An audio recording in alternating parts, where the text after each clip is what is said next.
Hello students, in this lecture we are going to discuss about the Government of India Act 1935 कि 1919 का जो Montagu Chelmsford reform है उसके बाद में जो 35 का जो एक्ट आता है जिसके अंदर आपको जो decentralisation just after the 1857 revolt के बाद में इंडियंस को जो लिटिल बिट पावर देने की कोशिश की गई थी ब्रिटिश अथॉरिटीज़ के द्वारा, वही डिसेंट्रलाइजेशन यहाँ पे पीक के ऊपर पहुँचेगा और प्रोविंस के अंदर जो आईएनसी इंडियन नेशनल कांग्रेस की गवर्नमेंट है वो कॉन्स्टिट्यूट होगी प्रोविंशियल एरियाज़ के अंदर में। तो उसी 1935 एक्ट के बारे में हम रीड करेंगे।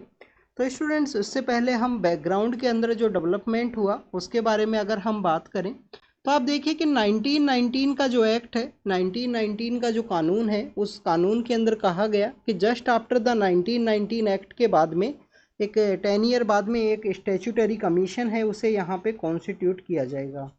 अब ये स्टैट्यूटरी कमीशन है वो आपको just before the 2 year before the 10 year 2 year before the time period आपको कॉन्स्टिट्यूट होता हुआ दिखाई देगा। 1927 के समय जो साइमन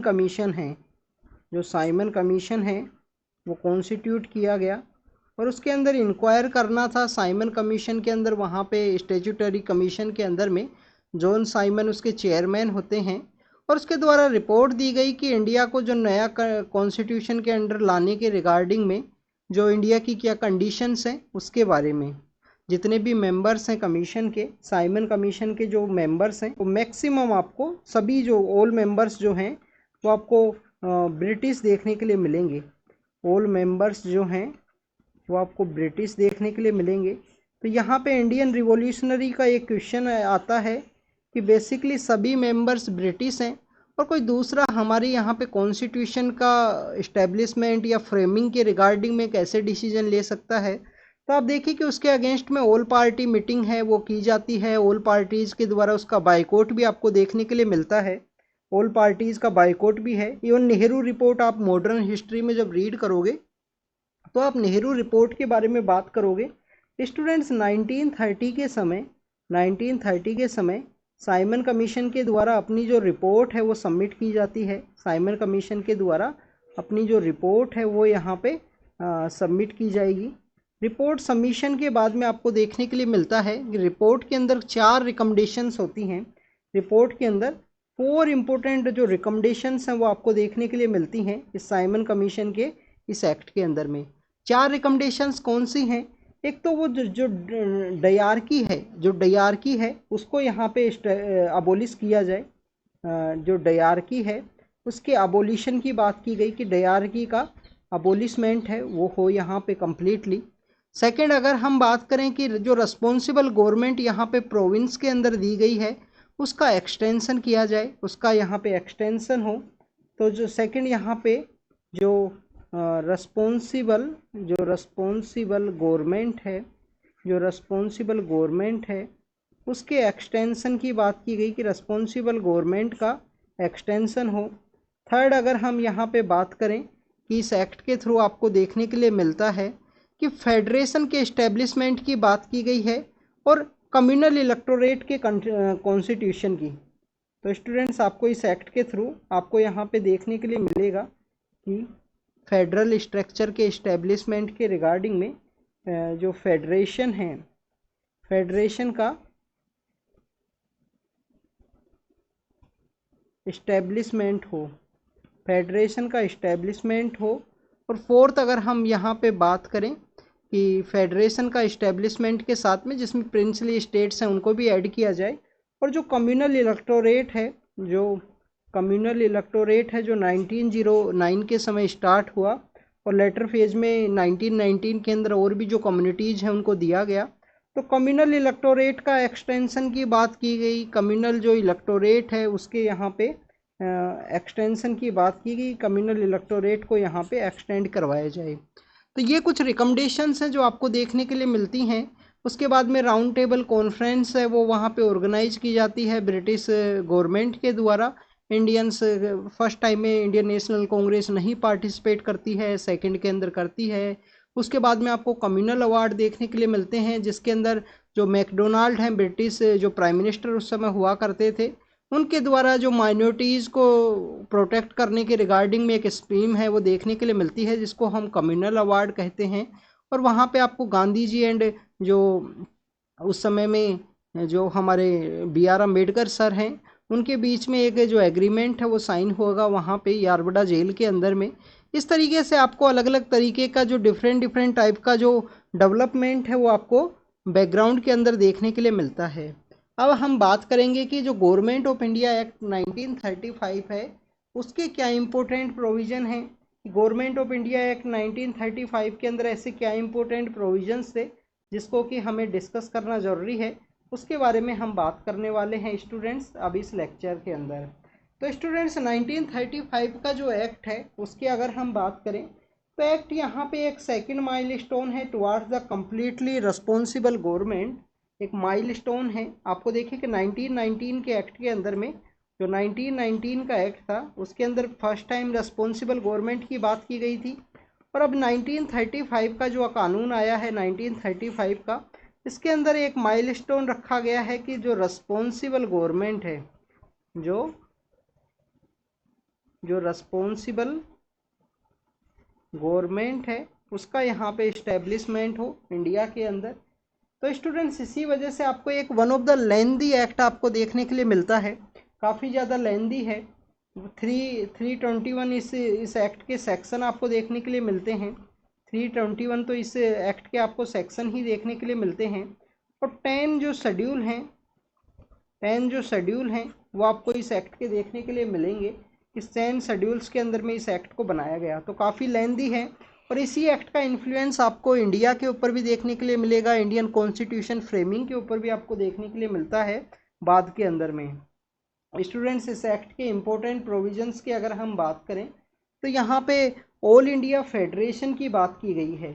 इम्पोर्टेंट प्रोविजंस के अंदर में आप देखिए ऑल इंडिया जो फेडरेशन है, जो ऑल इंडिया फेडरेशन है, जो ऑल इंडिया फेडरेशन है उसके इस्टेब्लिशमेंट की बात की गई है इस एक्ट के अंदर में कि ऑल इंडिया फेडरेशन को इस्टेब्लिश किया जाएगा, जिसके अंदर जो प्रिंसली स्टेट्स हैं, प्रोविंस हैं, उन सभी को एज ए यूनिट के रूप में यहाँ पे आपको जो प्रिंसली स्टेट्स हैं वो आपको देखने के लिए मिलते हैं। प्रोविंशियल गवर्नमेंट है वो आपको यहाँ पे देखने के लिए मिलती हैं कि जो प्रोविंशियल गवर्नमेंट्स हैं, तो सभी को एक यूनिट के रूप में ऐड करने की बात की गई इस ऑल इंडिया फेडरेशन के अंदर में, जिसके अंदर में सेंटर की यूनिट है उसके रिगार्डिंग में एक फेडरल लिस्ट है वो आपको देखने के लिए मिलती है कि एक जो सेंटर के रिगार्डिंग में जो एक फेडरल लिस्ट है जिसके अंदर की 59 टोटल जो सब्जेक्ट्स हैं उनको रखा गया। एक प्रोविंशियल सेक्टर्स के अंदर 54 सब्जेक्ट की प्रोविंशियल के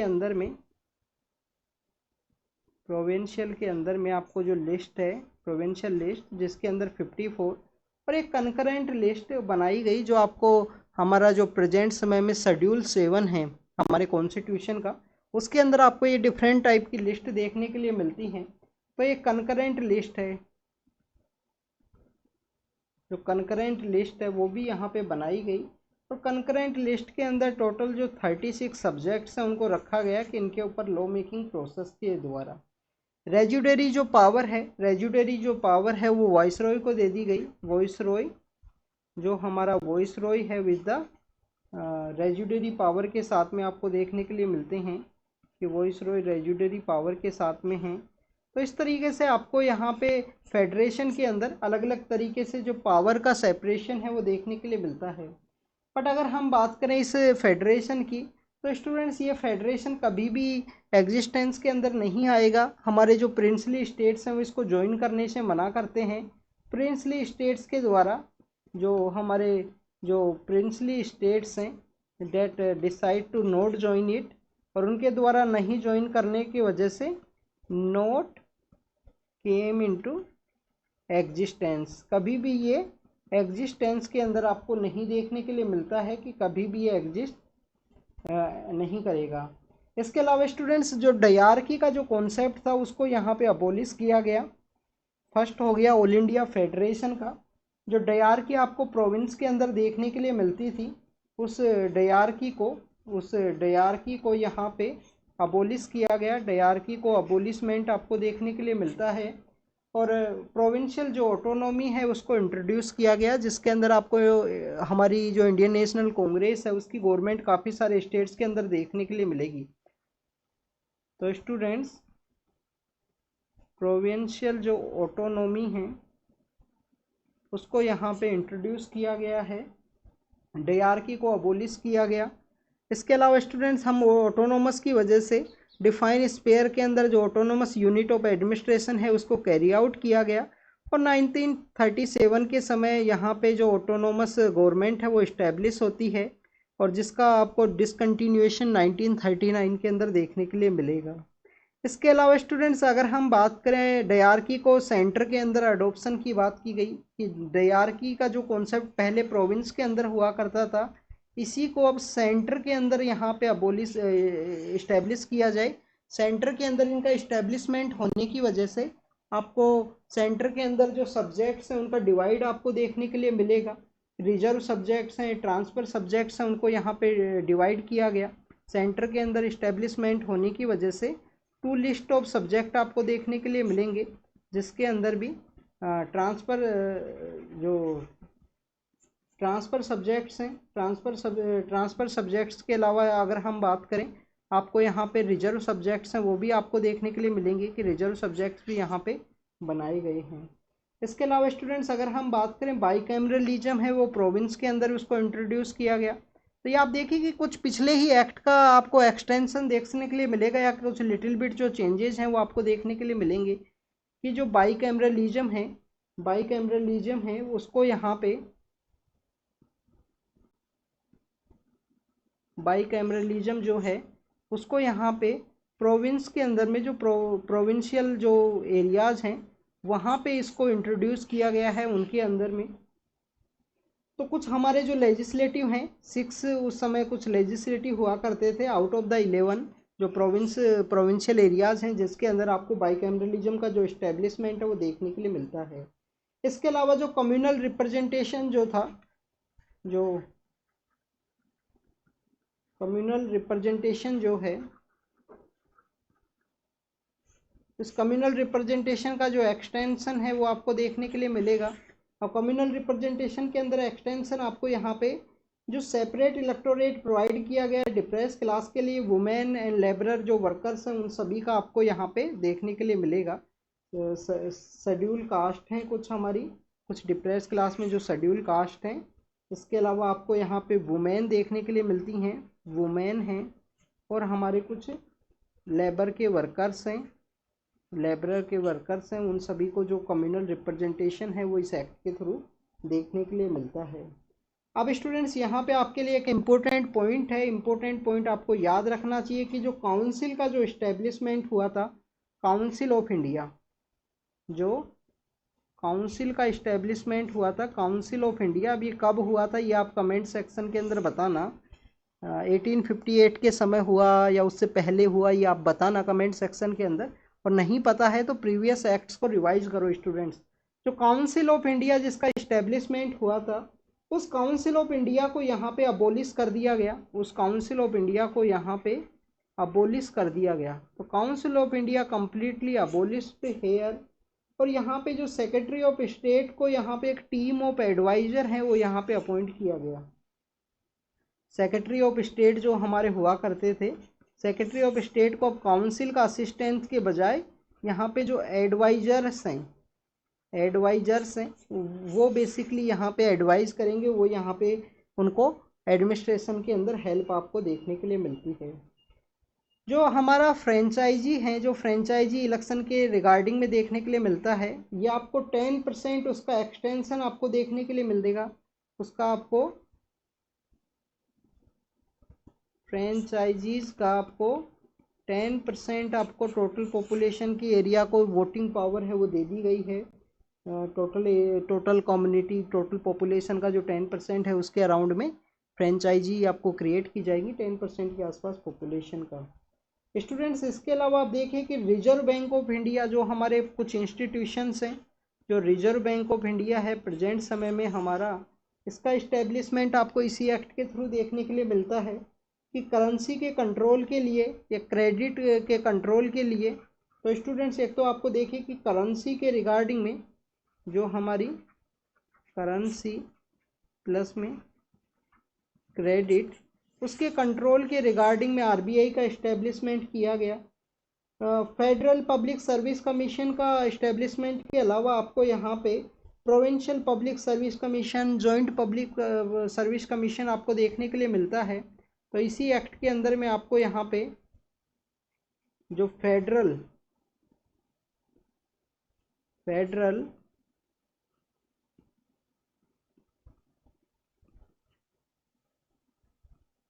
फेडरल पब्लिक सर्विस कमीशन आपको देखने के लिए मिलेगा। और इसके अलावा जो स्टेट्स के अंदर प्रोविंशियल कमीशन है, आप देखिए कि 1919 के समय, जो 1926 के समय इस्टेब्लिशमेंट के अंदर आता है, वो सेंट्रल पब्लिक सर्विस कमीशन है। और अगर हम बात करें इसी एक्ट के थ्रू आपको जो फेडरल कोर्ट है उसका भी इस्टेब्लिशमेंट आपको देखने के लिए मिलेगा कि जो हमारा फेडरल कोर्ट है, फेडरल कोर्ट का जो इस्टेब्लिशमेंट है वो भी आपको इसी के थ्रू देखने के लिए मिलेगा।